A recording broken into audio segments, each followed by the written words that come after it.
Well friends, in the previous lecture we have studied linear equations in which we have solved the problem by using the simultaneous method. We have done few exercises in that lesson, in that method. Now let's proceed on to the Cramer's rule. The another expected problems which could be asked in board examination is solve the problem by using the Cramer's rule. So students, friends, let's concentrate or let's focus on this method. Please take down this example so you can understand how to solve it. Cramer's rule. That is Cramer's rule.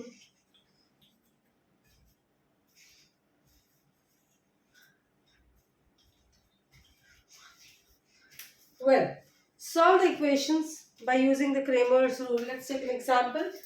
Solve the following. Solve the following using Cramer's rule. Using Cramer's rule. Well, the question is 5x plus 3y is equal to 11. 5x plus 3y is equal to 11. And the next one is 2x plus 4y. 2x plus 4y is equal to minus 10. Now students, these are the two equations. Here in this two equation also, you have to find the value of x and y. You have to find the value of x and y by using this Cramer's method. Now let us see how we shall be working on this aspect to get the answers x and y. हम इस पे से x और y का value कैसे ढूंढेंगे, ये method use करके हम ये प्रॉब्लम्स का इसका सोल्यूशन हम करते हैं. नाउ सबसे पहले आपको d फाइंड करना है. ये सोल्यूशन यहाँ से स्टार्ट हो रहा है प्रॉब्लम का, यहाँ से सोल्यूशन स्टार्ट हो रहा है. आपको सबसे पहले फाइंड करना है d. d is equal to, you have to make dashes like this d में. फिर अब आपको ये पार्ट थोड़ा टाइम के लिए हाइड करना है और ये जो पार्ट है 5x प्लस 3y, इसका x के पार्ट का सिर्फ कांस्टेंट लेना है. That will be 5, 2, 3 and 4. ठीक है. बाकी equal to right hand side की पार्ट्स को अभी नहीं लेना. You don't have to take right now. d will be estimated as taking only the constant. x के साथ में जो कांस्टेंट अटैच्ड है 5x मतलब 5 आएगा, 2x के साथ 2 आएगा and 3y, so it will only come 3, 4y, it will only come 4, and you have to ignore the right hand side for this moment. Now let's see how the working is going to be. Yes, आपको अब इसको cross multiply करना है, यानी कि 5 4s are 20, 5 into 4, yes that is going to be 5 into 4. 5 4s are क्या होगा आपका 20 होगा, माइनस ये एक ब्रैकेट बन गई, minus cross multiply 2 into 3. So 5 4s is going to be 20. 20 minus 6 shall be 14. So your d is equal to 14. आपका d कितना आ गया? 14 आ गया. Yes. Now ये हमने d estimate कर लिया है, find d कर लिया है. Now the next step, I'll continue further. ये next step जो है अब उसमें हमको जो find करना है वो है dx. That is dx.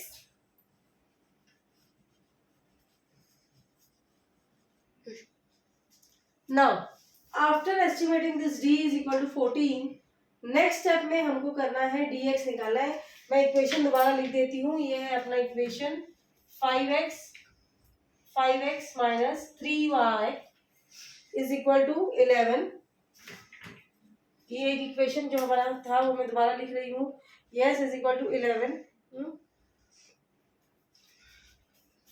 उसके बाद में जो हमारा है is equal to 11 minus 11, and the next equation जो हमारा था वो है 2x plus 4y. 2x plus 4y is equal to minus 10. is equal to minus 10.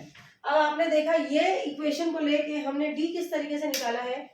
5 2 constant 3 4y और ये हमने क्रॉस मल्टीप्लाई करके 5 4s are 20 minus 2 3s are 6, यानी कि d हमको जो है 14 आ गया. सो हमने d को 14 एस्टिमेट किया. अब नेक्स्ट स्टेप के अंदर हमको dx फाइंड करना है. क्या फाइंड करना है हमको, dx फाइंड करना है। नाउ अब जब हम dx फाइंड करेंगे तो उसमें हम x को जो है नहीं लेंगे, we will hide this part, x वाले पार्ट को हम हाइड करेंगे, हम सिर्फ ये दोनों को कंसिडर करेंगे, हम सिर्फ ये दोनों को कंसिडर करेंगे। तो dx इज इक्वल टू, आपको पहले राइट हैंड साइड का ओनली कांस्टेंट जो है वो लिखना है, यानी कि -11 और -10 लिखना है, और जो y है y के साथ वाला कांस्टेंट लिखना है, मतलब -3 और 4 लिखना है, -3 और you have to write on 4। Okay, ये है, इस तरीके से आपको dx लिखना है। आप लिखोगे राइट हैंड साइड का -11 -10 और ये साइड का ओनली कांस्टेंट यानी कि -3 और 4। अब वंस अगेन इसके अंदर हम क्रॉस मल्टीप्लाई करेंगे, जैसे हमने यहाँ d के लिए किया था, ठीक उस समय वैसे ही करना है। बस आपको ध्यान ये रखना है कि जब हम dx लेंगे तो वो टाइम हमको पहले राइट हैंड साइड का कांस्टेंट लेना है, उसके बाद y के साथ जो कांस्टेंट है वो लेना है। You have to keep in mind this, you have to remember this. Okay, अब हम वर्कआउट करेंगे तो हमको -11 इंटू 44 आएगा आपका, -11 इंटू 4 माइनस, मैं ब्रैकेट डाल रही हूँ, -10 इंटू -3, ये वर्किंग हो गई हमारी। तो -11 into 4 is going to be -44 minus -10 into 3 will become 30, तो ये हो जाएगा आपका -44 and this will become plus, so -44, ये माइनस माइनस प्लस हो गया और ये प्लस इंटू माइनस माइनस हो गया, तो आपका आंसर आएगा -44 -30, that is you are going to get -44।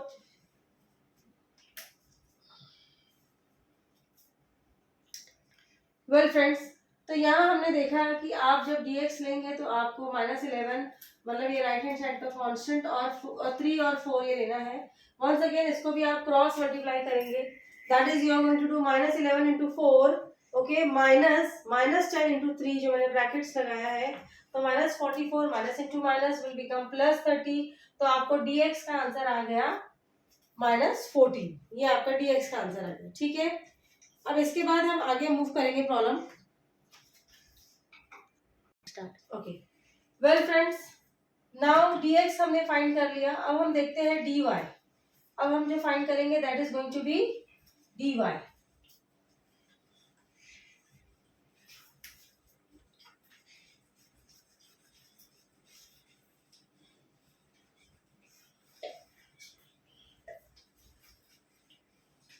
Well, जब हम dy लेंगे तो आप कौन कौन सा कांस्टेंट लेंगे वो आपको ध्यान रखना है। अभी यही हमारा क्वेश्चन इज दिस, ये एरिया जो है ये हमारा क्वेश्चन है। ठीक है, तो dy इज इक्वल टू, जब आप dy लेंगे तो आप ये y का पार्ट जो है ये इधर हाइड कर देंगे, ये आपके क्वेश्चन में नहीं आना चाहिए। फिर 5x और 2x का जो है सिर्फ ओनली कांस्टेंट, यानी कि आपको लेना है 5, 2 और ये this part will be ignored, और राइट हैंड साइड का जो है आपको इस ऑर्डर में लेना है। ठीक है, x के लिए, dx के लिए हमने क्या किया था, x को हाइड किया था, वहां पर हमने पहले ये राइट हैंड साइड का लिया था -11 10 और फिर 3 4 लिया था, और dx के dy के लिए आपको याद रखना है ये बीच का है सेंटर पे, तो आपको लेफ्ट हैंड साइड का लेना है और फिर राइट हैंड साइड का लेना है। तो आपको 5 2 कांस्टेंट और यहाँ का -11 -10 कांस्टेंट जो है वो कंसिडर करना है। प्लीज रिमेंबर दी ऑर्डर जो हमने लिया है dx के लिए और dy के लिए, दोनों के लिए। ठीक है, अब आगे की वर्किंग जो है it will be same, again once again आपको वैसे ही क्रॉस मल्टीप्लाई करना है। ठीक है, तो dy is equal to 5 into -10 -2 into -11, तो ये हो जाएगा आपका -50 minus into bracket 2 into 11 is -22, so that's going to be, further मैं यहाँ कंटिन्यू कर रही हूँ, is equal to, yes, -50 plus 22. So minus 50 plus 22 is how much? Is going to be -28. Is going to be -28. ठीक है students, well I hope आप लोग को यहाँ तक समझा है। अब हमारा dx आ गया -14। What is your dx? -14, मैं यहाँ लिख लेती हूँ।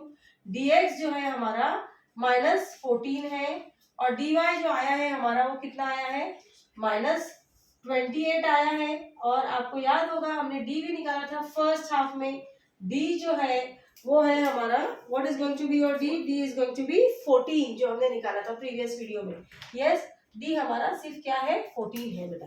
ठीक है, अब ये तीन चीज हमने एस्टिमेट कर ली है। यस, एक तो हमने डी ऑलरेडी निकाला था, d is equal to 14। Okay, उसके बाद में हमने dx निकाला है और dy निकाला है। Okay, well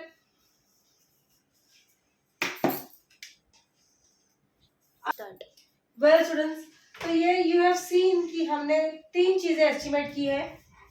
dx is equal to -14 आया हमको, dy इज इक्वल टू -28 और d इज इक्वल टू 14।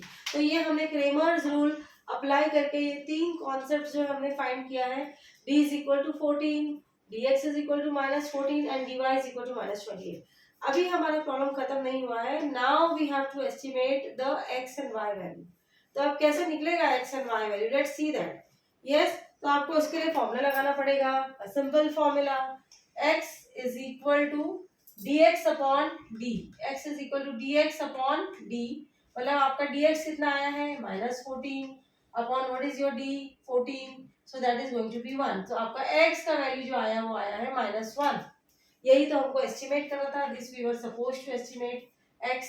वैसे ही हमको y का वैल्यू ढूंढना होगा, तो y का जो फॉर्मूला आएगा y is equal to dy upon d।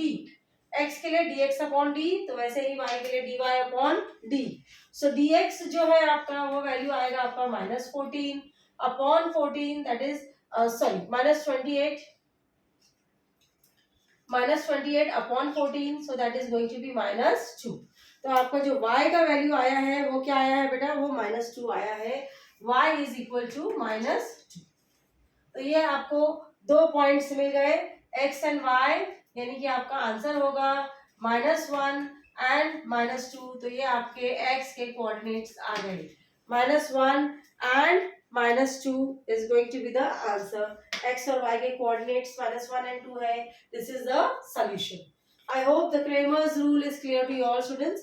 तो ये लेसन में दो मेन फोकस प्रॉब्लम्स ये है, एक तो आपको सॉल्व करना है यूजिंग द साइमल्टेनियस मेथड जो हमने प्रीवियस लेक्चर में किया था, और सेकंड है problem solve the problem by using the Cramer's rule. तो ये दोनों टाइप्स ऑफ प्रॉब्लम एक्सपेक्टेड है इन द बोर्ड एग्जामिनेशन। आपको साइमल्टेनियस भी आ सकता है और क्रेमर्स रूल भी आ सकता है। तो प्लीज आप लोग ये दोनों मेथड्स पे फोकस करिए, which will certainly help you for the examination. Okay students, now एक प्रॉब्लम मैं आपको असाइनमेंट के लिए देती हूँ, सेम टाइप ऑफ प्रॉब्लम। आप लोग पॉज वीडियो करके ये ले सकते हैं, स्टॉप करके, यू कैन जॉट डाउन। और एक असाइनमेंट प्रॉब्लम मैं इसी क्रेमर्स रूल पे बेस्ड एक असाइनमेंट प्रॉब्लम देती हूँ, वो आप लोग लिख लीजिए।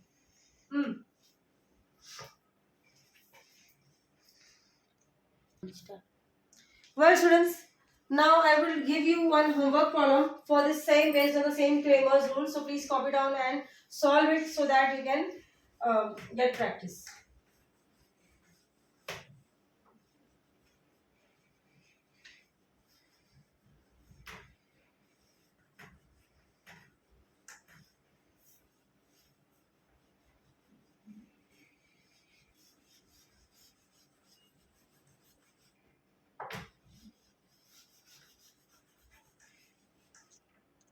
Now I am giving you one homework problem, students. Solve the following simultaneous equation by using Kramer's rule. Please take down the homework. Solve the following simultaneous equation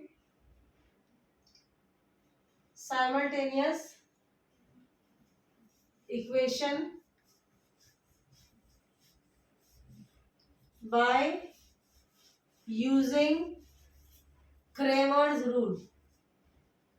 using Kramer's rule. Yes. Take down 3x minus 4y is equal to 10.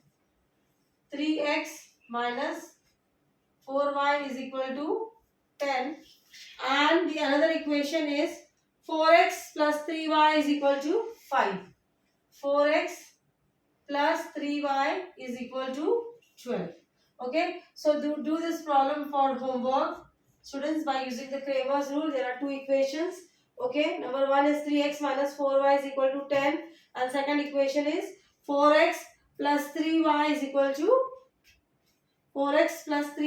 12. 12. Okay. So please solve this equation, students, as a homework. That's all for this lecture. And in the next, that's all for this lecture. So I have discussed the two important aspects of the problem which you have to solve it. One is the simultaneous equation and the other is the Cramer's rule. Thank you, students.